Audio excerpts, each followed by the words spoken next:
Hello students, this is Neelam. Dear student, अपने video के इस पार्ट में हम कवर कर रहे हैं क्लास 9 से हमारा चैप्टर 3 है पुअर्टी से। ठीक है, पुअर्टी एज ए चैलेंज। तो इसी टॉपिक से रिलेटेड हम अपनी 2 वीडियो बना चुके हैं, जिसमें हमने पुअर्टी के कॉजेज़ क्या क्या है और गवर्नमेंट ने क्या क्या स्टेप लिए हैं पुअर्टी को रिड्यूस करने के लिए, कम करने के लिए। तो उसके बारे में हमने देखा था। आज इस चैप्टर से रिलेटेड कुछ क्वेश्चन हम इस वीडियो में इंक्लूड करेंगे, उनको देखेंगे। तो उससे पहले हमारे पास जो टॉपिक हमने पहले की है, जो इम्पोर्टेंट टॉपिक है, उनके एक बार हम दोबारा से रिव्यू कर लेते हैं। सो स्टार्ट करते हैं। सबसे पहले हमने देखा था मतलब कॉजेज़ क्या क्या है पुअर्टी के। ओके, अगर गरीबी है इंडिया में क्या ओवरऑल वर्ल्ड में हम देखें तो काफ़ी कंट्रीज ऐसी है जो बहुत पुअर है। ठीक है, वहाँ पर पुअर्टी काफ़ी ज़्यादा है।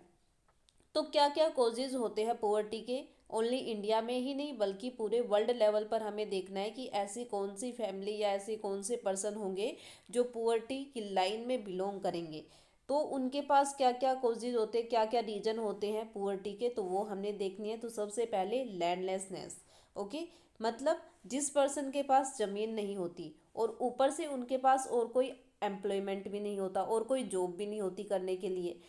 एक तो उनके पास कोई भी ज़मीन नहीं है ताकि वो एग्रीकल्चर कर सके, ना उसके पास कोई और ऑप्शन है और ना उनके पास कोई ज़मीन है। ठीक है, तो वहाँ पर प्रॉब्लम ये हो जाती है कि वो अपनी लाइफ को अगर कंटिन्यू करना चाहते हैं तो वो किसके अकॉर्डिंग करें, उनको इनकम कहाँ से होगी। ठीक है, तो जो लैंडलेसनेस है वो भी पुअर्टी का एक कोजिज है, एक पार्ट, एक रीज़न है। क्योंकि जिसके पास ज़मीन नहीं है या जो जो पर्सन मतलब जिस जॉब तो है ही नहीं उसके पास, अगर मान लो उसके पास और ज़मीन भी नहीं है, लैंडलेसनेस है, तो वो पुअर्टी में बिलोंग करेगा। ठीक है, उसके बाद अनएम्प्लॉयमेंट। कोई पर्सन ऐसा है जो काम करना चाहता है लेकिन उसे काम मिल ही नहीं रहा है। ओके, तो उस कंडीशन को हम बोलते हैं अनएम्प्लॉयमेंट। अनएम्प्लॉयमेंट की वजह से क्या होगा कि जो पर्सन है उसको कोई भी काम नहीं मिल पाएगा, काम नहीं मिलेगा, वर्क नहीं मिलेगा तो उसके पास इनकम नहीं होगी। और इनकम नहीं होगी तो अपनी वो बेसिक नीड्स को कंप्लीट करने में, उनको फुलफिल करने में उसको प्रॉब्लम फेस करनी पड़ेगी और वो पुअर्टी में आ जाएगा। उसके बाद size of family. Size of family भी पुअर्टी के लिए एक रीजन हो सकती है। कैसे? एक पर्सन मतलब मान लो कि एक फैमिली में 8 मेंबर है और 8 मेंबर में बस ओनली एक ही पर्सन ऐसा है जो कोई काम करता है और उसकी भी इनकम जो है वो बहुत कम है। तो इसकी वजह से क्या होगा, बस कमाने वाला एक ही आदमी है, बाकी जो 7 जो फैमिली मेंबर है वो इस एक के ऊपर डिपेंड है। ओके, तो वहाँ पर प्रॉब्लम ये होगी कि उन 7 पर्सन की रिक्वायरमेंट को, उनकी बेसिक नीड्स को कंप्लीट करना, और फिर ऊपर से कोई और सोर्स भी नहीं है इनकम का। तो साइज ऑफ फैमिली भी क्या है, पुअर्टी का एक रीजन हो सकती है। इलिटरेसी। इलिटरेसी का मतलब होता है कि हमें एजुकेशन ही नहीं है, हमारे पास शिक्षा ही नहीं है, हमें पता ही नहीं है हम अपना डेवलपमेंट कैसे करें। हमने ओनली बस इस बात पर फोकस करना है कि हमारी इनकम कहाँ से आएगी। लेकिन अगर हमने पहले एजुकेशन ले ली होती, अगर हमने पढ़ाई पहले कर ली होती, तो उससे क्या होता कि हमें पता होता कि हमें अब क्या करना है, क्या स्टेप लेना है, कैसे प्लानिंग करनी है। हमारे पास कोई ना कोई नॉलेज होती, कोई ना कोई हमारी स्किल होती, क्वालिटी होगी जिसके अकॉर्डिंग हम अपनी लाइफ को अच्छे से जी सकते थे। लेकिन हम एजुकेशन को लेकर बिल्कुल भी अवेयर नहीं थे, हमें पता ही नहीं था एजुकेशन की वैल्यू क्या है। ठीक है, उसकी वजह से क्या हुआ, हमने फोकस ही नहीं किया कभी भी एजुकेशन पर कि हमें शिक्षा लेनी है, हमें एजुकेटेड होना है, जिसकी वजह से हम अपना डेवलपमेंट नहीं कर पाते। ओके, और अगर आज की बात करें, प्रेजेंट की बात करें, तो प्रेजेंट में तो एजुकेशन बहुत ही इम्पोर्टेंट हो गई। बिना एजुकेशन के, बिना नॉलेज के हम कुछ नहीं कर सकते। उसके बाद हमारे पास आता है चाइल्ड लेबर। चाइल्ड लेबर कैसे पुअर्टी के लिए एक रीज़न बन सकता है, क्योंकि पहले जो पेरेंट्स होते हैं, ठीक है, जो अपनी जिनके पास इनकम का कोई और सोर्स नहीं होता, बस वो ओनली सोर्स वही होता है कि वो जो भी काम करेंगे उससे जो भी पैसे मिलेंगे उसी से वो अपने नीड्स को, बेसिक नीड्स को कंप्लीट करेंगे। ओके, तो वो अपने बच्चों को, जो उनके चिल्ड्रंस होते हैं उनके बारे में नहीं सोचते। वो ये सोचते हैं कि अगर उनके बच्चे उनके साथ काम पर चलेंगे, उनके साथ काम कराएंगे, जॉब करेंगे, तो उससे क्या होगा कि उनके पास पैसे आएंगे, और पैसे आएंगे तभी वो अपनी लाइफ को आगे कंटिन्यू कर सकते हैं। तो जो पीपल्स होते, मतलब जिनकी सोच ये होती, वो हमेशा चाइल्ड लेबर मतलब बच्चों से भी काम करवाते हैं कि हमारे बच्चे भी काम करेंगे तो उससे हमें कुछ ना कुछ बेनिफिट होगा। अगर वो पढ़ने जाएंगे, एजुकेशन लेंगे, तो उससे हमें कोई बेनिफिट नहीं होगा। इससे अच्छा तो है वो हमारे साथ काम करे। ठीक है, काम करने से हमारे पास पैसे आएंगे और उससे हमें खाना मिलेगा, या जो हमारी दूसरी नीड्स है हम उसको कंप्लीट कर पाएंगे। नेक्स्ट हमारे पास दे रखा है हेल्पलेसनेस। ओके, कई बार ऐसा होता है कि जो पर्सन है वो काम करना चाहता है लेकिन कोई उसकी हेल्प नहीं करता। ओके, उसके पास रिसोर्स भी है, वो काम भी करना चाहता है, काम के लिए उसके पास आइडियाज़ भी है, लेकिन कोई उसके पास फाइनेंशियली कोई काम हेल्प नहीं है, कोई उसकी हेल्प नहीं कर रहा है। ओके, तो उस रीजन में भी क्या होता है कि वो सब वेस्ट हो जाता है, उसके पास जितने रिसोर्स होते हैं, जो उसकी स्किल होती है वो वेस्ट हो जाती है, क्योंकि कोई उसकी फाइनेंशियली हेल्प नहीं कर रहा है। तो हेल्पलेसनेस भी पुअर्टी को बढ़ाती है। पुअर हेल्थ और मेल न्यूट्रिशन, मतलब जो पर्सन जिसकी हेल्थ पुअर होती है, जो हेल्दी नहीं होता, मतलब बहुत कमज़ोर पर्सन जो होता है, ना वो फिजिकली वर्क कर सकता है ना वो मेंटली वर्क कर सकता है, तो वो भी पुअर्टी की कैटेगरी में आ जाता है। ठीक है, थोड़े टाइम तक हो सकता है कि वो पुअर्टी की कैटेगरी में ना आए, लेकिन अगर लॉन्ग टाइम पीरियड की बात करें तो वो मतलब जैसे फ्यूचर में आगे उसकी नीड्स बढ़ेगी, रिक्वायरमेंट बढ़ेगी, तो उनको कंप्लीट करने के लिए उसे काफ़ी स्ट्रगल करना पड़ेगा, जिसकी वजह से वो पुअर्टी में आ सकता है। ओके, तो ये रीजन थे हमारे पास किसके, पुअर्टी से रिलेटेड। उसके बाद हमने देखा था कि पुअर्टी को कम करने के लिए इंडियन गवर्नमेंट ने क्या क्या स्टेप फॉलो किए हैं। तो इंडियन गवर्नमेंट ने टू टाइप के स्टेप फॉलो किए हैं।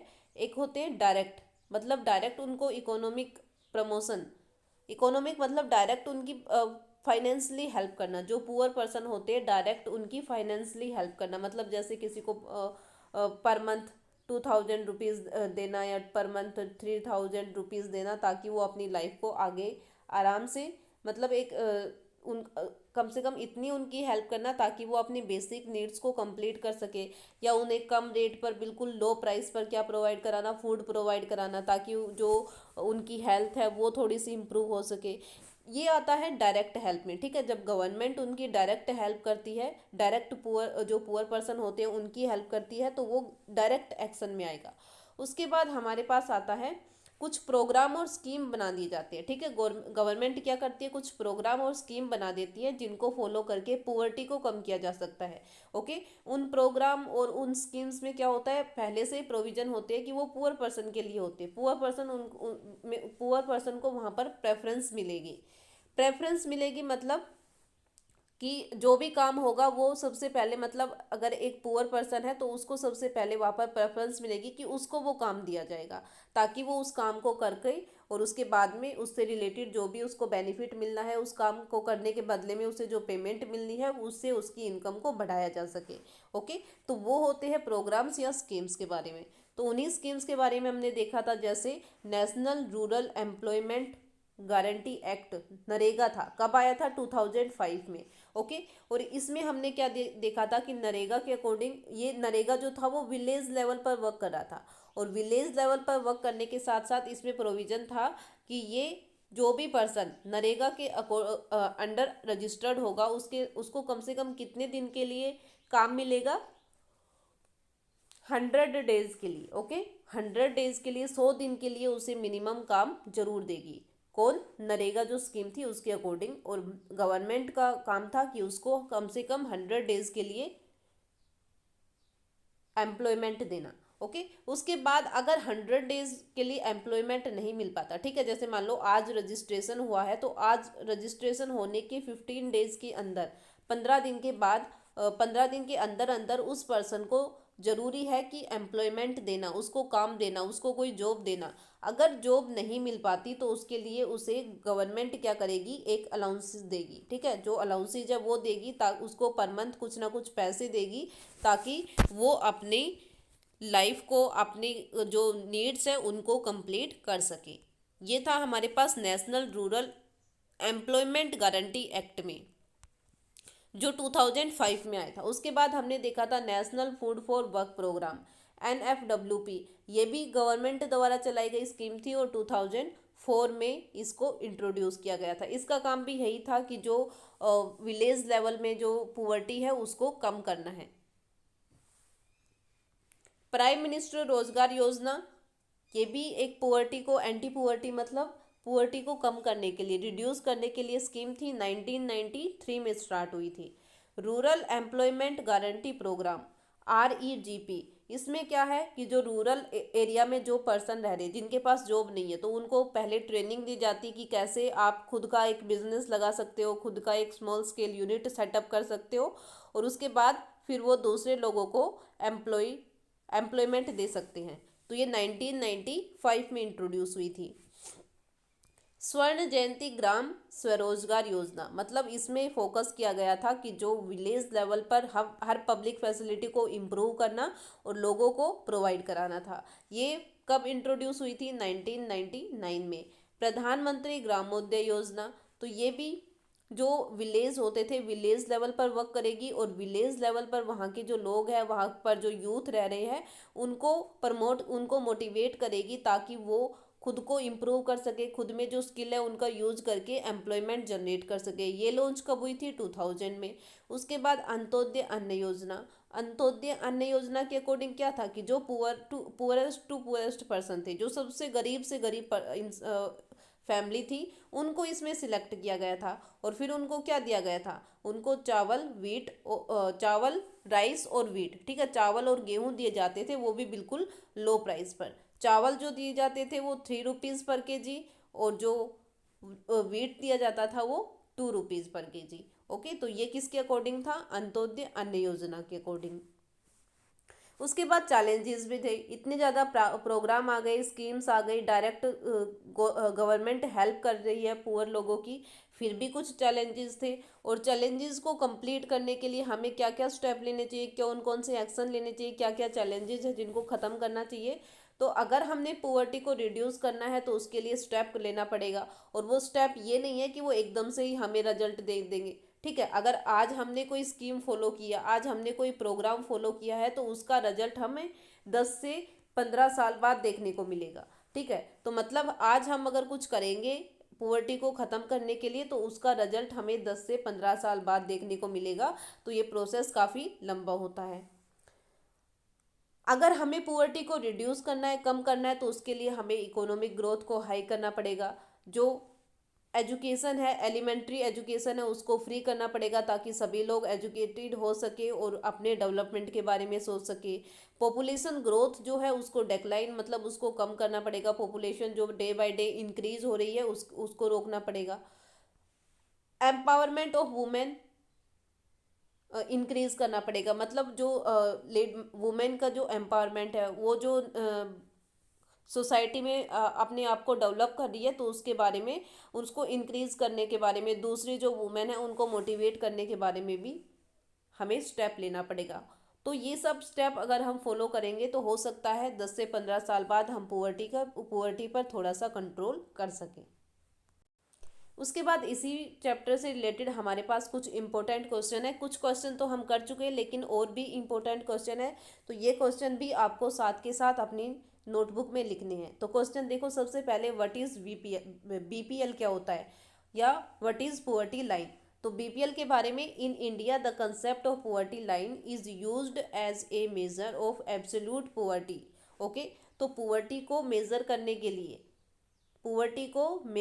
के लिए हम क्या बनाते हैं? एक पुअर्टी लाइन बनाते हैं, जिसके अकॉर्डिंग हम ये डिसाइड करेंगे कि कौन पर्सन पुअर है और कौन पर्सन पुअर्टी लाइन से बाहर है। ओके, सो बीपीएल का मतलब होता है बिलो पुअर्टी लाइन। ओके, तो यहाँ पर हमें दे रखा है बीपीएल की फुल फॉर्म क्या होती है?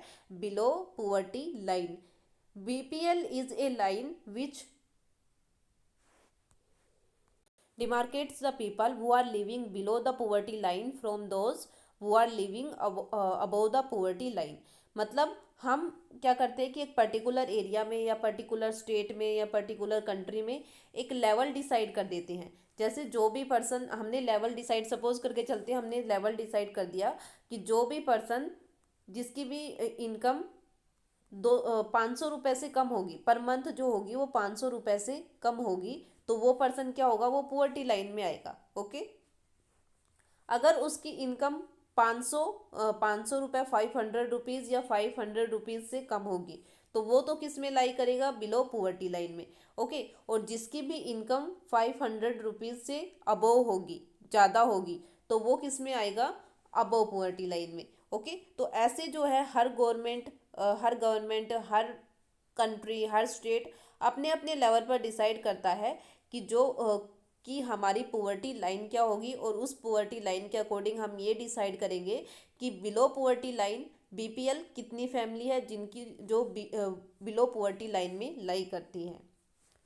तो ये था बीपीएल के बारे में। तो बीपीएल बिलो पुअर्टी लाइन होती है, और बिलो पुअर्टी लाइन के अकॉर्डिंग हम ये देखते हैं कि वो पर्सन जो बीपीएल फैमिली में बिलोंग करते हैं वो अपनी बेसिक नीड्स को कंप्लीट नहीं कर पाते। उनके लिए एक लेवल होता है, वो लेवल वो उस कंट्री के पर्सन के लिए एक लेवल होता है। जो पर्सन उस लेवल तक नहीं पहुंच पाते, जिनकी इनकम उतनी नहीं है, तो वो बिलो पॉवर्टी लाइन में लाई करेंगे। उसके बाद नेक्स्ट क्वेश्चन हमारे पास आता है, who is considered below poverty line in India. India की यहाँ पर बात हो रही है, इंडिया कंट्री की, कि किस पर्सन को हम बिलो पॉवर्टी लाइन में इंक्लूड करेंगे। In India a person who spend ₹860 on consumption in rural area and ₹1000 in urban area per month. Okay, मतलब वो पर्सन जिसकी मिनिमम इनकम, ओके, जो अपने कंजप्शन मतलब जो भी उसके एक्सपेंसेस होंगे, जो उसकी बेसिक नीड्स होंगी, उनको कंप्लीट करने के लिए, या उसकी जो इनकम होगी वो 816 रुपये या उससे कम है। ठीक है, 816 रुपये या उससे कम है, तो वो किस में आएगा, बिलो पुअर्टी लाइन में। और वो भी रूरल एरिया में। रूरल एरिया मतलब जो ग्रामीण एरिया होते हैं, जो विलेजेज होते हैं, वहाँ पर अगर कोई पर्सन है और उसकी इनकम 816 रुपये पर मंथ से कम है, तो वो किस में आएगा, बीपीएल फैमिली में आएगा। अगर हम बात करें एक अर्बन फैमिली की, ठीक है, अर्बन फैमिली मतलब वो फैमिली जो अर्बन एरिया में रहती है, जो सिटीज़ में रहती है, टाउन्स में, जो बड़े बड़े टाउन्स होते हैं वहाँ पर जो फैमिलीज रहती है, तो उनके बारे में वो अर्बन एरिया। तो अर्बन एरिया में जिस पर्सन की इनकम, जिस फैमिली की इनकम कितनी होगी, 1000 रुपीज़ या उससे कम, तो वो किस में आएगा, पुअर्टी लाइन में। अगर किसी पर्सन की इनकम 1000 रुपये या 1000 रुपये से कम है और वो भी अर्बन एरिया में, तो उसको हम बोलेंगे कि वो किस लाइन में आएगा, बिलो पुअर्टी लाइन में। ओके, समझ आ गया। तो इंडिया में रूरल एरिया के लिए अलग लेवल डिसाइड है और अर्बन एरिया के लिए अलग लेवल डिसाइड है। और ऐसा क्यों है, क्योंकि रूरल एरिया में क्या होता है कि हमारा जो गांव में जो लोग रहते हैं, उनका स्टैंडर्ड ऑफ लिविंग, उनका रहन सहन, उनका पहनावा, उनकी नीड्स जो होती है वो थोड़ी कम होती है। ओके, वो हमेशा ये सोचते हैं कि उन्हें अपनी लाइफ को स्पेंड करना है, लेकिन एक लग्जरी वे में नहीं सोचते कि हमें ये चीज़ भी चाहिए, ये चीज़ भी चाहिए। वो एक नॉर्मल तरीके से अपनी लाइफ स्पेंड करते हैं, इसलिए वो कम रुपए में भी अपना काम चला सकते हैं। लेकिन अगर हम अर्बन एरिया की बात करें, अर्बन एरिया में जो पर्सन होते हैं उनका स्टैंडर्ड ऑफ लिविंग, जो लाइफस्टाइल होता है, वो रूरल एरिया से थोड़ा सा ज़्यादा होता है, इसलिए उनको उनकी इनकम जो होती है वो थोड़ी सी ज़्यादा होनी चाहिए। ओके, तो इसलिए ये डिफरेंस है कि रूरल एरिया में तो क्योंकि लोग नॉर्मल तरीके से रहते हैं, ठीक है, ज़्यादा महंगी चीज़ें भी नहीं खरीदते हैं, तो इसलिए उनको कम रुपए में भी वो अपना काम चला सकते हैं। लेकिन अर्बन एरिया में तो वहाँ पर हर चीज़ मतलब जो भी उन्हें वहाँ पर अर्बन एरिया में तो होता ही यही है कि वहाँ पर हर चीज़ आपको स्टैंडर्ड की मिलेगी। और अगर स्टैंडर्ड की चीज़ें मिलेंगी तो उसके लिए क्या होगा, आपको ज़्यादा रुपए पे करने पड़ेंगे, ज़्यादा इनकम होनी चाहिए आपकी, इसलिए वहाँ पर इनकम ज़्यादा चाहिए। ओके, तो इसलिए ये रूरल एरिया में और अर्बन एरिया में डिफरेंसेस है इनकम में। रूरल एरिया में जो लेवल डिसाइड कर रखा है वो 816 रुपये पर मंथ, और अर्बन एरिया में जो लेवल डिसाइड कर रखा है वो 1000 रुपये पर मंथ। मतलब रूरल एरिया में जिस भी पर्सन की इनकम 816 रुपये या उससे कम होगी वो बीपीएल फैमिली में आएगा। अर्बन एरिया में जिसकी इनकम 1000 रुपये या उससे कम होगी वो बीपीएल फैमिली में आएगा। ओके, तो बीपीएल फैमिली ऐसे डिसाइड कर रखी है, और ये डाटा हमारा किसके अकॉर्डिंग दे रखा है, 2011 टू 12 के अकॉर्डिंग। उसके बाद हमारे पास आता है, explain the historical reason for poverty. जो इंडिया में पुअर्टी है तो उसके लिए हिस्टोरिकल रीजन क्या है, तो इसके बारे में हम पहले भी वीडियो में पार्ट कवर कर चुके हैं, क्वेश्चन देख चुके हैं। तो यहाँ से देखो, सबसे पहले ruling of sorry running of handicraft industry, जो हैंडीक्राफ्ट इंडस्ट्री थी वो ज़्यादा थी, टेक्नोलॉजी पर बिल्कुल भी फोकस नहीं किया गया। और हैंडीक्राफ्ट को भी क्या कि उनके डेवलपमेंट पर भी बिल्कुल फोकस नहीं किया, जिसकी वजह से क्या हुआ कि हमारा डेवलपमेंट, हमारी कंट्री का डेवलपमेंट नहीं हुआ और इसकी वजह से पुअर्टी लेवल जो था वो ज़्यादा रह गया। लो ग्रोथ रेट, ब्रिटिश गवर्नमेंट जो कॉलोनियल गवर्नमेंट थी उसने कभी हमारी डेवलपमेंट के लिए, जो इंडिया कंट्री थी उसके डेवलपमेंट के बारे में नहीं सोचा, इसलिए हमारी जो ग्रोथ रेट है वो कैसी रही, वो कम रही। उसके बाद लैक ऑफ जॉब अपॉर्चुनिटी, जब हमारे पास कोई भी एम्प्लॉयमेंट ही नहीं था, कोई इंडस्ट्री सेटअप नहीं हो रही थी, कोई डेवलपमेंट नहीं हो रहा था, तो उसकी वजह से क्या हुआ कि हमारे पास कोई जॉब अपॉर्चुनिटी नहीं बची। अगर काम नहीं बचा तो हम जो इन पर्सन थे वो अनएम्प्लॉय हो गए, और अनएम्प्लॉय होने के साथ साथ धीरे धीरे वो पुअर भी बन गई।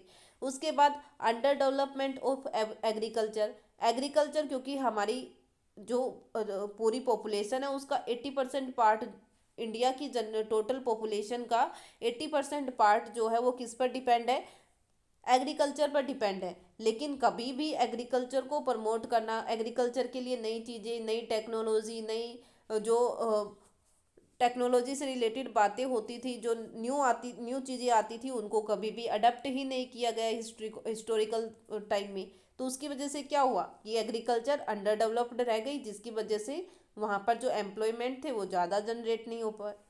और ये सब रीजन किसके बन गए, पुअर्टी के। ओके, तो अगर आपसे पूछे हिस्ट्री, हिस्टोरिकल मतलब पहले की बात करें, पास्ट की बात, पास्ट में ऐसा क्या हुआ जिसकी वजह से, जिसका इफेक्ट आज भी हम पुअर्टी को देख के लगा सकते हैं, तो उसके बारे में थे ये हमारे पास।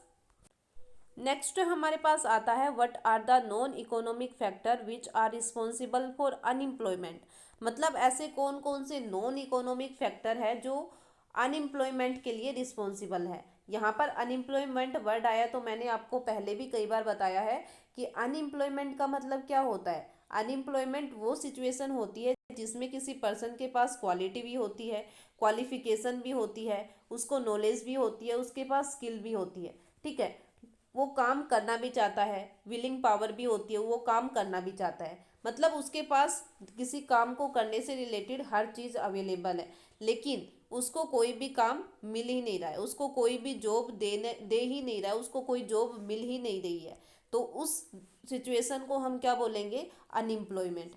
ऐसी सिचुएशन को हम अनएम्प्लॉयमेंट नहीं बोलेंगे जिसमें जो पर्सन है वो चाहता ही नहीं काम करना, तो इसको हम अनएम्प्लॉयमेंट नहीं बोलेंगे। अनएम्प्लॉयमेंट वो कंडीशन होगी जिसमें कोई पर्सन चाहता है काम करना, उसके पास क्वालिफिकेशन है, एजुकेशन है, नॉलेज है, लेकिन उसको कोई भी जॉब नहीं मिल रही है, तो इस कंडीशन को हम क्या बोलेंगे, अनएम्प्लॉयमेंट, ना कि इस कंडीशन को कि जो पर्सन है वो चाहता ही नहीं है काम करना। ओके, तो यहाँ पर हमें ये बताने हैं कि ऐसे कौन कौन से नॉन इकोनॉमिक, नॉन इकोनॉमिक मतलब वो एक्टिविटीज़ जिसकी वजह से, मतलब जो पैसे से रिलेटेड नहीं है, जो मनी से रिलेटेड नहीं है, तो उनको बोलते हैं नॉन इकोनॉमिक एक्टिविटी। तो ऐसी कौन कौन सी नॉन इकोनॉमिक फैक्टर्स है जो अनएम्प्लॉयमेंट के लिए रिस्पॉन्सिबल है।